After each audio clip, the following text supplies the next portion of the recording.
Hello students, সামনে তোমাদের exam. সে কারণে তোমাদের জন্য ইতিহাসের ওপরে বেশ কিছু সাজেশন প্রশ্ন নিয়ে আজকে ক্লাসে আমি আলোচনা করব। এবং আমি এটুকু বলতে পারি যে এই প্রশ্নগুলো যদি ভালোভাবে করো তাহলে অবশ্যই এর মধ্যে থেকে কমন পাবে। আজকের আমরা চতুর্থ অধ্যায় ঔপনিবেশিক অর্থনীতির চরিত্র, এই অধ্যায়ের ওপরে 2, 3 এবং 5 নম্বরের গুরুত্বপূর্ণ প্রশ্নগুলো দেখব। চলো তাহলে শুরু করা যাক এবং ক্লাসটা অবশ্যই বন্ধুদের সাথে শেয়ার করে দাও এবং চ্যানেলটিকে সাবস্ক্রাইব বাটনটি অন করে রেখো। প্রথমেই দেখো, আমি 2 নম্বরে কিছু প্রশ্ন নিয়ে আলোচনা করব। ফার্স্ট প্রশ্ন দেখো, সূর্যাস্ত আইন কি? নেক্সট, চিরস্থায়ী বন্দোবস্ত কে কবে প্রবর্তন করেছিলেন? পরের প্রশ্ন, পাঁচশালা বন্দোবস্ত কে কবে প্রবর্তন করেন? নেক্সট, দাদন বা দাদন প্রথা কি? এই প্রশ্নটা খুবই গুরুত্বপূর্ণ। প্রত্যেকটা যে বন্দোবস্ত আছে, চিরস্থায়ী বন্দোবস্ত, পাঁচশালা বন্দোবস্ত, 10 শালা বন্দোবস্ত, তারপর রায়তওয়ারি ব্যবস্থা, মহলওয়ারি ব্যবস্থা, এগুলো কে প্রবর্তন করেছিল, কবে প্রবর্তন করেছিল, মানে চালু করেছিল, এই বিষয়গুলো খুব ভালোভাবে দেখে রাখবে। কারণ এই প্রশ্নগুলো পরীক্ষায় একটা না একটা থাকবে। এই ধরনের প্রশ্নগুলো কোনো স্কুলে 1 নম্বরেও দিতে পারে, কোনো স্কুলে 2 নম্বরেও দিতে পারে। তবে এগুলোর মধ্যে একটা প্রশ্ন কিন্তু তোমরা অবশ্যই পাবে, এটুকু ধরে রাখতে পারো। চলো পরের প্রশ্ন দেখো, সম্পদের নির্গমন বলতে কি বোঝো? পরের প্রশ্ন, কে কবে 10 শালা বন্দোবস্ত প্রবর্তন করেছিলেন? যেটা একটু আগেই বললাম। চলো পরের প্রশ্ন, রায়তওয়ারি বন্দোবস্ত কে কবে কোথায় প্রবর্তন করেছিলেন? দেখে রাখবে। নেক্সট, অবশিল্পায়ন বলতে কি বোঝো? এই প্রশ্নটা 3 নম্বরের জন্য করে রাখবে। যদি 2 নম্বরে দেয় তাহলে একটু ছোট করে লিখে দেবে। টিকা লেখো অবশিল্পায়ন, এইভাবেও 3 নম্বরে দিতে পারে বা ছোট 2 নম্বরের প্রশ্নও দিতে পারে।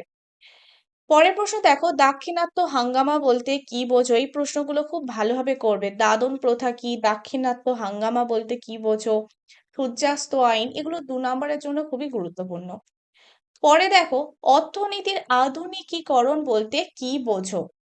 নেক্সট, এটা একবার বলে দিয়েছি, রিপিট হয়ে গিয়েছে, কেটে দিলাম।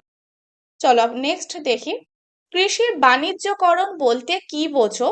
ঔপনিবেশিক ভারতে 2টি বাণিজ্য ফসলের নাম লেখো। তাহলে আমি তোমাদের চতুর্থ অধ্যায়ের ওপরে টোটাল 12টা 2 নম্বরের প্রশ্ন দিলাম। তার মধ্যে দেখতে গেলে এই যে চিরস্থায়ী রায়তওয়ারি বন্দোবস্ত, এগুলো খুবই সোজা, 1 নম্বর প্রশ্নেও দিতে পারে।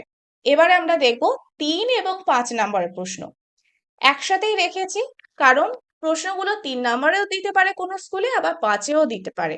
আমি সেগুলো প্রত্যেকটা প্রশ্ন ধরে ধরে বলে দেব। প্রথম প্রশ্ন দেখো, ভারতের অর্থনীতিতে শিল্প বিপ্লবের কিরূপ প্রভাব পড়েছিল আলোচনা করো। এই প্রশ্নটা তোমরা 3 নম্বরের জন্য করবে। নেক্সট, ভারতে বস্ত্রশিল্প ধ্বংসের কারণগুলি আলোচনা করো। এটাও তোমরা 3 নম্বরের জন্য করবে। আরেকটা কথা এখানে বলে দিই যে তোমাদের এই অধ্যায়ের ওপরে সমস্ত ছোট প্রশ্নের ওপর ক্লাস দেওয়া আছে, দেখে নিতে পারো। এই ক্লাসের ডেসক্রিপশনে আমি লিঙ্কটা দিয়ে দেব। এছাড়া তোমাদের যদি কোনো প্রশ্নের উত্তর লাগে সেটাও তোমরা আমাকে টেলিগ্রাম গ্রুপে গিয়ে জানাতে পারো, আমি সেখানে দিয়ে দেব। পরের প্রশ্ন দেখো, বাংলার কৃষক সমাজের উপর চিরস্থায়ী বন্দোবস্তের কি প্রভাব পড়েছিল তা আলোচনা করো। আচ্ছা, এখানে 5 বা 3 দিয়েছি, তোমরা এটা 3 নম্বরের জন্যই করবে।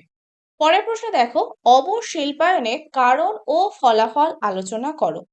দেখো, দুটো তো কখনো একসাথেই 3 নম্বরে দেবে না, দিলে 5 নম্বরে দিতে পারে, আড়াই আড়াই করে, কারণ 2.5 নাম্বার এবং ফলাফল 2.5, এইভাবে 5 নম্বরে দিতে পারে, কিন্তু 3 নম্বরে দুটো একসাথে দেবে না। তো দুটোই দেখে রাখবে, কারণ এবং ফলাফল 3 নম্বর হিসাবে দেখে রাখবে।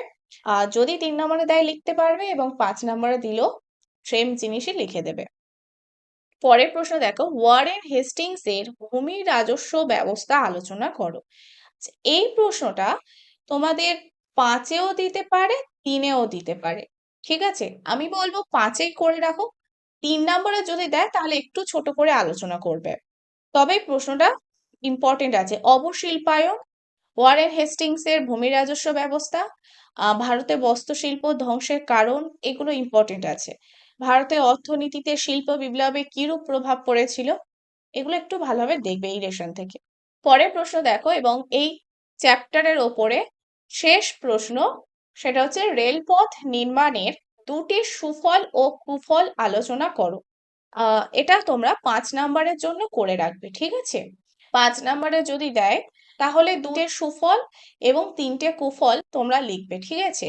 আরেকটা কথা বলি, বড় প্রশ্নগুলো সবসময় পয়েন্ট করে লেখার চেষ্টা করবে। এখানে যদি তোমরা পয়েন্ট করে লিখতে পারো সেটা আরো ভালো হয়। এটা তোমরা 5-এর জন্যই করে রাখছো।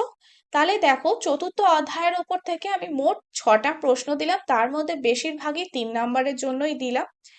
আর ভূমি রাজস্ব ব্যবস্থা আর রেলপথ, এই দুটো প্রশ্ন একটু 5 নাম্বারের মতন করে রাখবে। যেমন নাম্বার দেবে সেই অনুযায়ী একটু ছোট করে নেবে। চতুর্থ অধ্যায়ের উপর থেকে সমস্ত প্রশ্ন আলোচনা করলাম। নেক্সট ক্লাসে আমি পঞ্চম অধ্যায়ের ওপরে গুরুত্বপূর্ণ প্রশ্নগুলো নিয়ে আলোচনা করব। তোমরা যদি ছোট প্রশ্নের ক্লাস চাও তাহলে সেটা অবশ্যই কমেন্ট করে জানাও, আমি দিয়ে দেব। পঞ্চম অধ্যায়ের ওপরে, চতুর্থ অধ্যায়ের উপরে অলরেডি দেওয়া আছে, দেখে নিতে পারো।